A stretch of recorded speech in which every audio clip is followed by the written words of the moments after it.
come to you with grateful hearts for giving us this beautiful day during our tribute to all our heroes, and we honor all the service members who left America's shores but did not live to be thanked as veterans.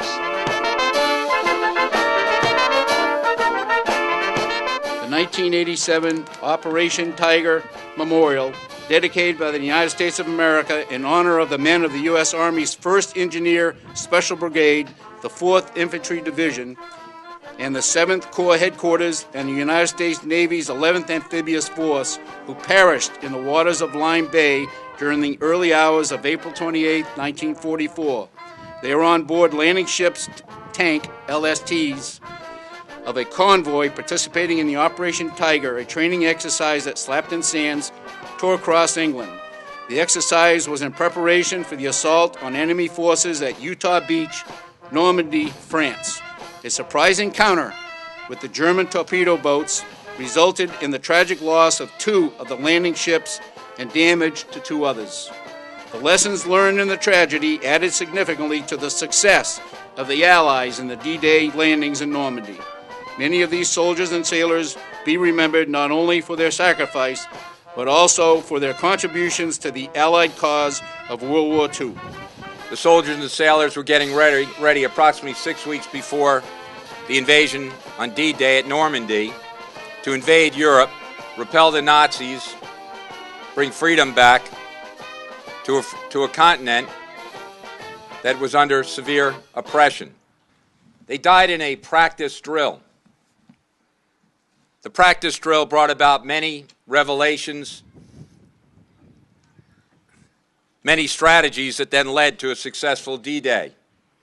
The 749 soldiers and sailors that night and early in the day gave their lives for a successful operation.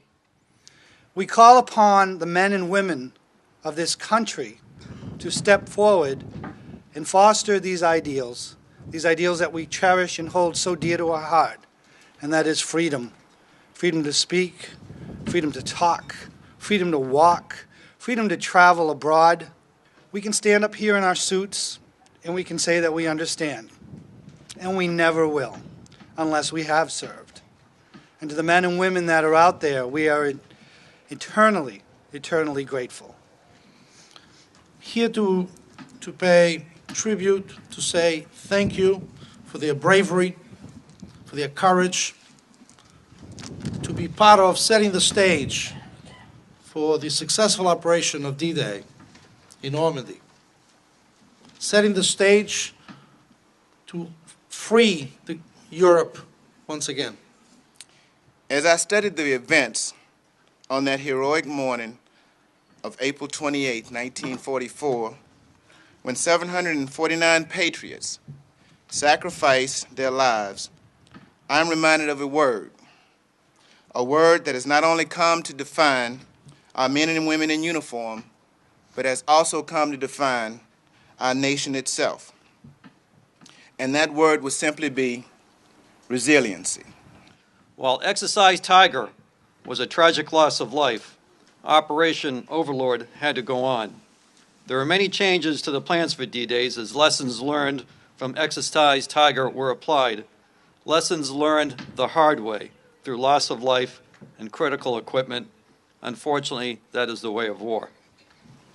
Exercise Tiger was one of numerous preparations for the D-Day landings. When we talk of exercise deaths, there are 2 possible words which come to mind: tragedy and unnecessary. We're tempted to think it's unnecessary. Certainly, that these servicemen gave their lives and lost their lives that night was a tragedy. But was it unnecessary? Exercises, as I'm sure you'll know, are a constant facet of service life. Without them, we lose our skills, we lose our teeth. And for any potential enemy who might aggress against us, we lose our credibility. In this case, this exercise was wholly necessary in the prevention of the loss of life for the D-Day landings. Wholly necessary. I have been asked to say a few words about Joe Theodore. As you know, Joe passed away sometime over this past year, and all of his here are also aware that he was the driving force which created this memorial and established this celebration every year for the soldiers and for the sailors that died on April 28th in 1944. You know, Joe was never shy about expressing his love for this country, his concern about fellow veterans, or his passion for this flag. In this country, Joe was often referred to as the flag man, and he got that title because he went to the federal government repeatedly and petitioned and was able to obtain permission to have the United States flag fly throughout the night if it was illuminated. New Bedford had the honor of being the first city to be able to fly the Stars and Stripes throughout the evening. Here we have a steel machine of war. It's not here to represent a glorious battle. It's not here to represent the military power of the United States. It's here to provoke a memory of something that took place in the past. In addition to that, it represents the ideals of America, that ordinary men and women, again, will sacrifice their life when faced with an evil in the world.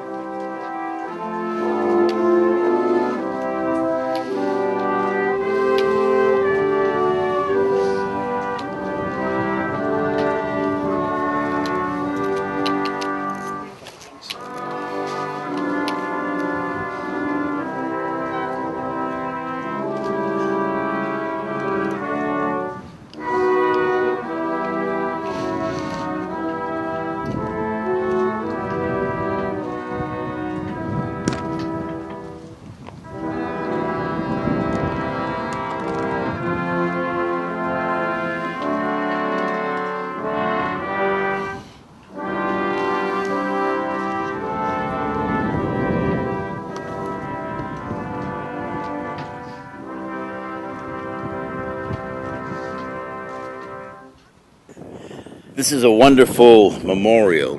How many stars are there on it? 749 stars, representing everyone who passed away at Exercise Tiger. Yes. That was a lot of human sacrifice.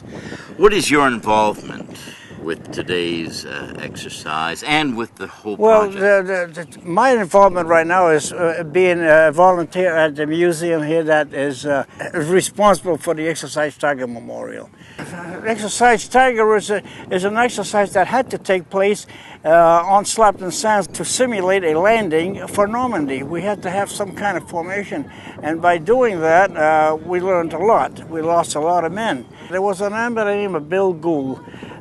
He was on one of the ships, and he jumped overboard. He was a sailor. He was a frogman. And why I'm saying that is because very little is known about this guy, you know. It's sad. And he jumped in the water, and he plucked out 27 men and brought them to shore.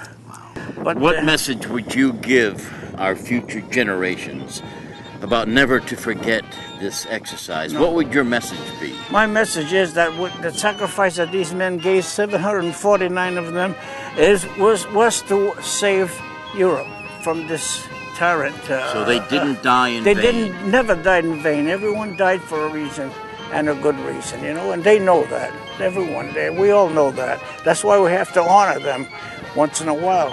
And fortunately, we're the only ones in the country, really, that does that.